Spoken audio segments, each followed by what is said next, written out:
What's up, guys? Welcome to your 149th Android tutorial for the new Boston. What we're going to do in this tutorial is basically read our code from our buffered reader. And we set up again our input stream reader within our buffered reader, and last tutorial took out that parentheses, but you still want that one in there. So basically what we're going to do is we're going to use a string buffer to read through our input or buffer reader. And this is kind of a Java thing. So I probably won't go too much into it. I'll kind of explain what's going on. But if you guys want more information, just check out probably Bucky's Java series. I'm sure he has some more stuff within there. But I'll give you the basic concepts. So what we need to do is we need to set up our string buffer. So we're going to say string buffer, and we're going to say SB. We're going to set this equal to new string buffer, and we're just going to put make it pretty much null to start out with. So now what we need to do is we also need to set up a line. So we're going to say string line for L, or L for line, and we're just going to set this also equal to be nothing to start with. And we also want to set up basically a new line type string, because we don't want all of our data just in a paragraph where it's hard to read. So we're just going to say like new line in L, and we're going to set this equal to be the system dot get property, and there's string properties that we can refer to. We're going to refer to one called line dot separator. So that's just going to separate our lines. And now what we need to do is kind of like when we are processing data or receiving data, we're going to use a while loop to read all of our data and put it within our string buffer. So we're just going to create a while loop, and we're going to say as long as our line is equal to our buffered reader dot read line, as long as there is a line available to read, we're gonna read that line. So then we go within outside that parentheses, and we're going to say as long as that is not equal to be null, we're going to basically read that specific line. So we're going to refer to our string buffer called SB, and we're just going to say append, which is basically going to return the value that we're reading. So we're going to say our line plus we want to add a new line when it's done reading that specific line. And that's going to loop through again, and as long as there's a line available it's not equal to null, it's going to append the next line and then create a new line, and do that over and over until it's read through the whole document. And then all we're going to do is we're going to close our buffer reader. So we're going to just say in close. This is pretty similar to when we were working with data. This is how we kind of refer to a string buffer, and then what we can do is we can set up our string buffer to equal a string of some sort. So again, we set up our string in the first tutorial of this get method called data. So all we're going to say is data is equal to our string buffer dot toString. And then all we're going to say is return our data. Because again, this class is looking for some kind of a return method that's going to return a string.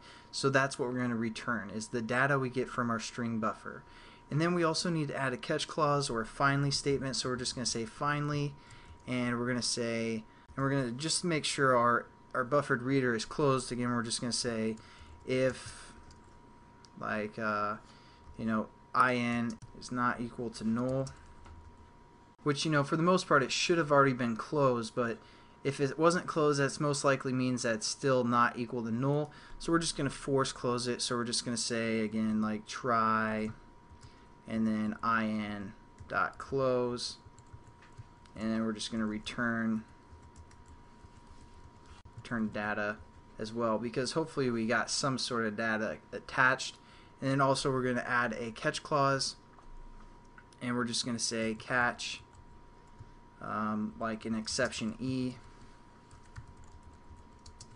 and then we're just going to print that to the stack trace. Again, we're pretty familiar with that.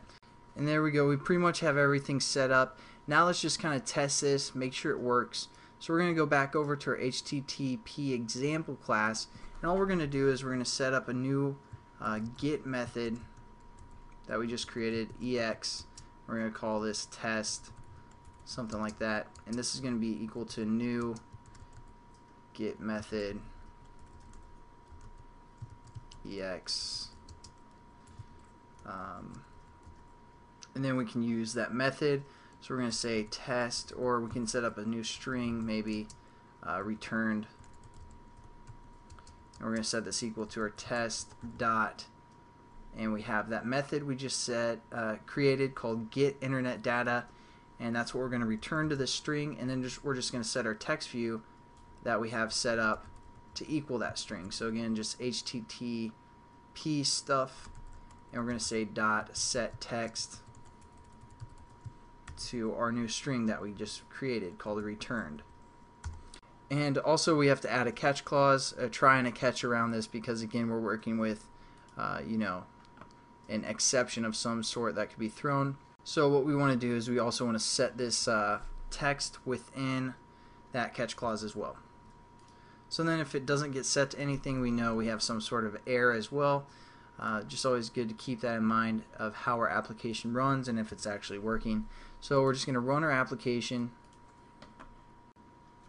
and we're going to go down to our HTTP example, click that, and hopefully our text view, and see our text view already changed the data.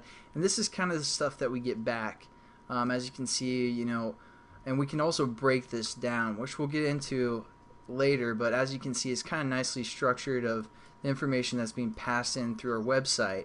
And again, I had that scroll view just for this reason, so we can scroll through here and kind of see some of the stuff like keywords, the meta name, just some of the background stuff of the website that we can read and process and access some of that information. But that's pretty much it for the get method using the HTTP client. We'll get into, again, that Twitter, just like kind of breaking down some code a little bit better using JSON in the next few tutorials. But just to give you guys kind of an idea how to get some information with that get method through our HTTP client, that's how you do so. So thanks again for watching, guys, and I'll catch you in the next tutorial.